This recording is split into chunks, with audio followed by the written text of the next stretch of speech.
وأن احكم بينهم بما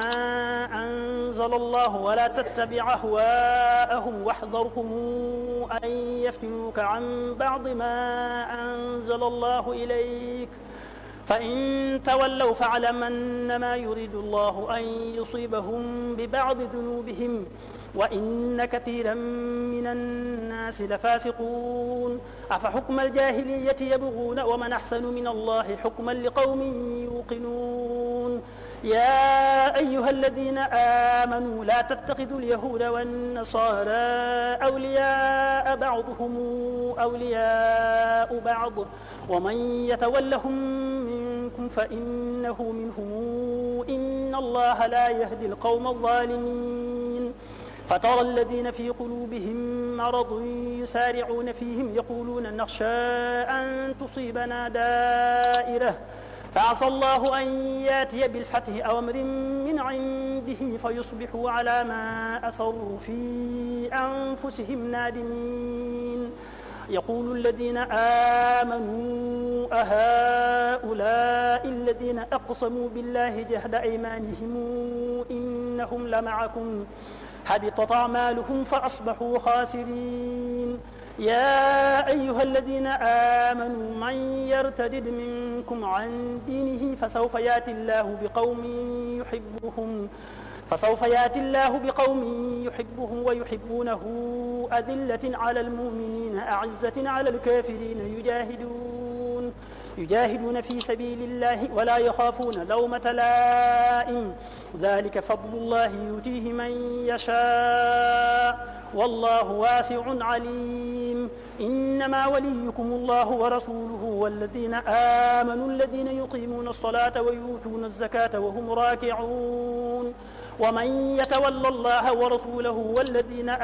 آمنوا فإن حزب الله هم الغالبون يا أيها الذين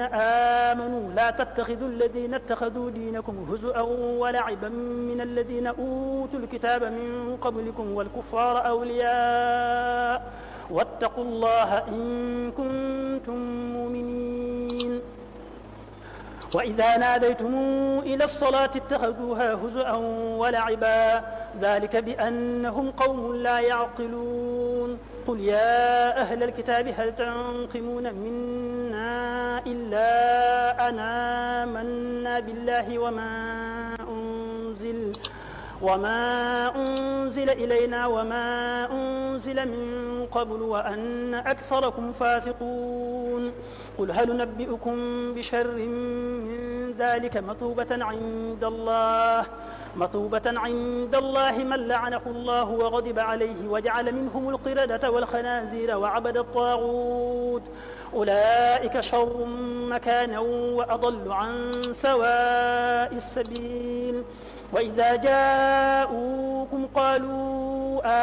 آمنا وقد دخلوا بالكفر وهم قد خرجوا به والله أعلم بما كانوا يكتمون وترى كثيرا منهم يسارعون في الإثم والعدوان وأكلهم السحت لبئس ما كانوا يعملون لولا ينهاهم الربانيون والأحبار عن قولهم الإثم وأكلهم السحت لبئس ما كانوا يصنعون وقالت اليهود يد الله مغلولة غلت أيديهم ولعنوا بما قالوا بل يداه مبسوطتان ينفق كيف يشاء وليزيدن كثيرا منهم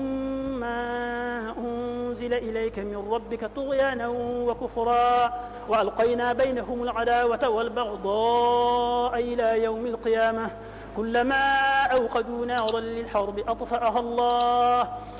ويسعون في الأرض فسادا والله لا يحب المفسدين ولو أن أهل الكتاب آمنوا واتقوا لكفرنا عنهم سيئاتهم ولأدخلناهم جنات النعيم ولو أنهم أقاموا التوراة والإنجيل وما أنزل إليكم من ربكم لأكلوا من فوقهم ومن تحت أرجلهم منهم أمة مقتصدة وكثير منهم ساء ما يعملون